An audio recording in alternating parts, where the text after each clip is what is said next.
bien le bonsoir la populace. Aujourd'hui, je vais zoomer sur la vie d'un homme qui a fait parler de lui en France durant les années 70 et qui s'est fait mondialement connaître pour ses hold-up et ses multiples évasions. Il est surnommé l'homme aux mille facettes ou encore l'ennemi public numéro 1. Je parle bien évidemment du seul et l'unique Jacques Messrine. Dans la ville de Clichy, en région parisienne, que naît le 28 décembre 1936 Jacques-René Messrine. Il est le fils d'André-Pierre Messrine et de Fernande Charlotte Buvry, tous deux commerçants aisés du textile possédant une entreprise de dentelle de luxe à Paris. Jacques passe la plupart de sa jeunesse là où il est né, à Clichy. Il n'aime pas trop l'école et commence très vite à fréquenter le quartier de Pigalle à Paris. À seulement 19 ans, il se marie avec Lydia de Souza, jeune étudiante en chimie d'origine togolaise, mais ce mariage ne durera que 1 an. En 1956, c'est-à-dire 1 an après son mariage, il devance l'appel pour effectuer son service militaire et participe à la guerre d'Algérie comme militaire du rang à la 626e compagnie, une unité qui réceptionne les pièces détachées pour les acheminer vers le front. Jacques-René Messrine est décoré pour ses services de la Croix de la valeur militaire par le général Jean Olly. Il revient en France en mars 1959, après avoir reçu un certificat de conduite. C'est à ce moment-là qu'il découvre sa passion pour les armes et rapporte avec lui un pistolet 45 mm ACP qu'il gardera constamment sur lui.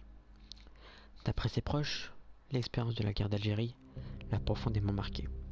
Selon ses dires, il aurait été plusieurs fois de corvée de bois, exécution sommaire de prisonniers algériens en dehors d'enceintes militaires, ce qui fut contredit unanimement par ses camarades d'unité.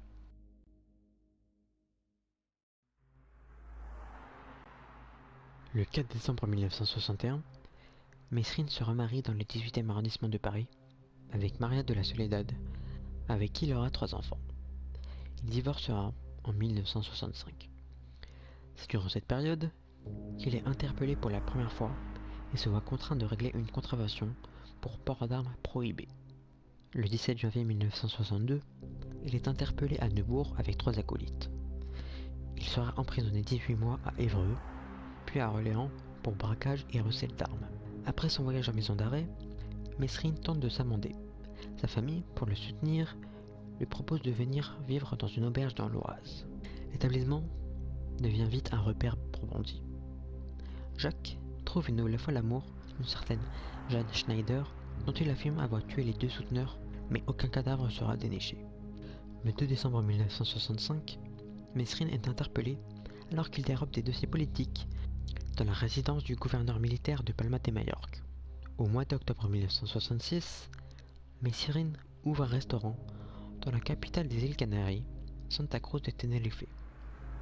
Jacques n'arrête toutefois pas ses activités et au mois de décembre, il braque un magasin de bijoux à Genève.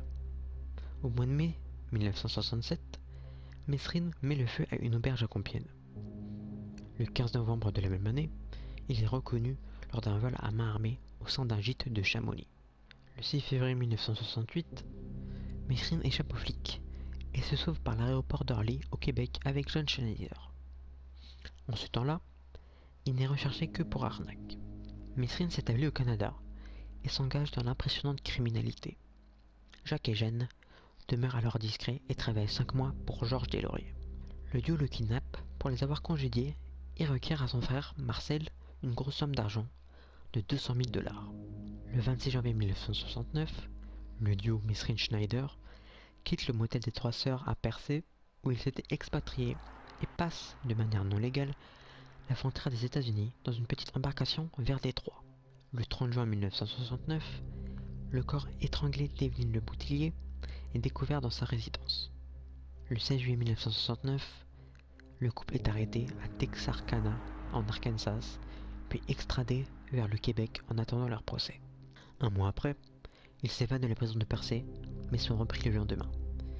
Jacques et Jeanne sont respectivement condamnés à 10 et 15 ans de réclusion pour l'enlèvement de Georges Deslauriers. En janvier 1971, Messrine et Schneider sont acquittés dans l'affaire de Boutillier à cause du manque d'objectivité du juge. mais il retourne en prison pour l'enlèvement et la séquestration du millionnaire Georges Deslauriers.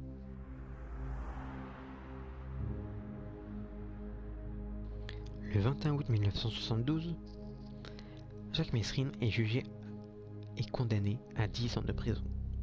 Mais il s'évade de l'unité spéciale du pénitencier de Saint-Vincent-de-Paul avec 5 autres détenus, dont Jean-Paul Mercier, un de ses fidèles complices au Québec. Leur cavale est ponctuée de nombreux méfaits. Le 26 août, Messrine et Mercier braquent la caisse populaire de Saint-Bernard à Dorchester et 10 minutes après, celle de Sainte-Narcisse de Lotbinière. Le butin s'élève alors à 26 000 $ canadiens. Le 28 août, il braque la Toronto Dominion Bank à Montréal. Cette banque sera une nouvelle fois braquée par les deux hommes 3 jours plus tard. En début du mois de septembre, il attaque violemment le pénitencier de Saint-Vincent-de-Paul et blesse grièvement 2 policiers. Le 10 septembre, Messrine et Mercier tuent 2 gardes forestiers près de Saint-Louis-de-Blanford au Québec. Durant le mois d'octobre qui suit, il braque plusieurs banques de Montréal, ainsi qu'en décembre, lorsqu'il braque l'usine de Mantes-la-Jolie pour un total de 320 000 francs. Puis, une caissière retirant 280 000 francs dans une banque. Le 5 mars 1973, lors d'une altercation avec la caissière d'un café-bar, Jacques Messrine brandit son revolver, mais un agent de police tente d'intervenir et Messrine le blesse grièvement. 3 jours plus tard, Messrine est arrêté à Boulogne-Billancourt, emprisonné à Compiègne, et en mai, il est condamné en France à 20 ans de prison. Le 6 juin, Messrine doit comparaître suite à des chèques sans provision, mais il s'évade du palais de justice de Compiègne grâce à une arme dissimulée par un complice dans les toilettes, en prenant le président du tribunal en otage. Le 21 juin, il attaque à main armée l'imprimerie Lang, rue Curial, dans le 19e arrondissement de Paris, et s'empare de la paie des employés. Environ 1,5 million de francs. Il s'offre alors des vacances en juillet et en août à Trouville, station balnéaire très chic de la côte normande. Mais il lui est difficile de rester longtemps inactif. Dès le début du mois d'août, on le retrouve à Paris, où il s'attaque à une grosse banque, le Crédit Lyonnais, sur l'avenue Bosquet, dans le 7e arrondissement de Paris. Après ce coup retentissant, il se tient tranquille pendant près de 2 mois avant de braquer, le 27 septembre, 2 banques situées sur le boulevard Barbès, toujours à Paris. Le lendemain, Jacques Messrine est arrêté par le commissaire Brossard, rue Vergniaud, et Messrine promet au commissaire qu'il s'évadera encore.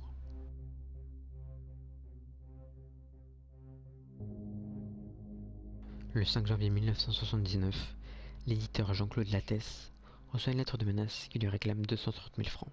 Messrine soutient que cette somme lui est due pour les droits d'auteur de son livre « L'instinct de mort », œuvre écrite en prison et publiée en 1977. Jacques Messrine écrivait entre autres que l'on devenait criminel, soit comme notre devenu curé, soit par vocation. Le 20 janvier, un hold-up du style de ceux commis par Messrine est signalé au supermarché de Massy, dans la région parisienne. On ne saura jamais s'il en est l'auteur ou non.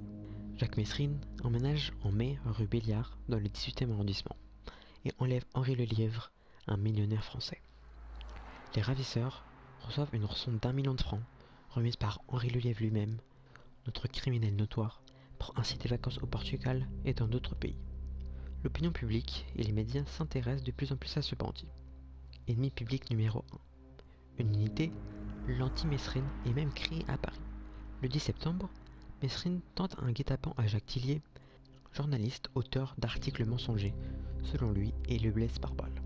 Fin octobre, l'appartement parisien de Messrine est localisé. Mireille Balestrazzi, une détective de la police parisienne, dirigera la chasse à l'homme, à l'issue de laquelle Jacques Messrine sera éliminé. Le 2 novembre, Jacques Messrine est abattu dans sa puissante BMW à porte de Clignancourt. La brigade anti-gang le mitraille de 21 balles. 18 l'atteignent, principalement au torse. Pour s'assurer que Messrine est bel et bien mort, un des agents alla même lui tirer une balle dans la tête. Sa conjointe, assise côté passager, est ainsi blessée au bras et à la tête. Bon voilà, j'espère que cette petite vidéo vous a plu et que l'histoire de Jacques Messrine vous a plu. Si elle vous a plu, n'oubliez pas de lâcher le petit pouce bleu, le petit commentaire, partagez et abonnez-vous. Salut à tous, n'hésitez pas.